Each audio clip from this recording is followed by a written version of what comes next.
ಇನ್ನೂ ಅರ್ಥ ಇಲ್ಲ ಇಸ್ರೇಲ್ನ ಯುದ್ಧ ದಾಹ. ಲೆಬನಾನ್ನ ಬೈರೂತ್ ಮೇಲೆ ಡ್ರೋನ್ ದಾಳಿಯಾಗಿದೆ.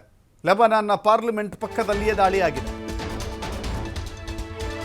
ಆ ದ್ವೇಷದ ಕಿಚ್ಚು, ಯುದ್ಧದ ದಾಹ, ಯುದ್ಧದ ತವಕ ನೋಡಿ ಹೆಂಗಿದೆ ಅಂತ ಹೇಳಿದ್ರೆ, ಪ್ರತಿನಿತ್ಯವೂ ಕೂಡ ಒಂದೊಂದು ಪ್ರದೇಶಗಳನ್ನು ಟಾರ್ಗೆಟ್ ಮಾಡಿ ದಾಳಿ ಮಾಡ್ತಾ ಇದೆ. ಇದು ಇಸ್ರೇಲ್ನ ದಾಳಿ. ಇಸ್ರೇಲ್ ಲೆಬನಾನ್ನ ಬೈರೂತ್ ಎನ್ನುವ ಪ್ರದೇಶದ ಮೇಲೆ ಡ್ರೋನ್ ದಾಳಿಯನ್ನು ಮಾಡಿದೆ. ಅದು ಕೂಡ ಲೆಬನಾನ್ ಪಾರ್ಲಿಮೆಂಟ್ ಪಕ್ಕದಲ್ಲೇ. ಸೊ ಹೀಗಾಗಿ ಇಸ್ರೇಲ್ ಇರಾನ್ನ ಸರ್ವನಾಶದತ್ತ ಹೆಜ್ಜೆ ಇಡ್ತಾ ಇದೆ. ಅಮೆರಿಕ ಒಂದು ಕ್ಷಣ ಯುದ್ಧವನ್ನು ನಿಲ್ಲಿಸೋಣ ಅಂತ ಹೇಳಿದರೂ ಕೂಡ ಆ ಯುದ್ಧದ ದಾಹ ಮಾತ್ರ ಇಸ್ರೇಲ್ಗೆ ತೀರಿಲ್ಲ. ಹೀಗಾಗಿ ಯುದ್ಧವನ್ನು ಮುಂದುವರಿಸುವ ನಿಟ್ಟಿನಲ್ಲಿ ಎರಡೂ ದೇಶಗಳು ಮುಂದುವರಿತಾ ಇದ್ದಾವೆ.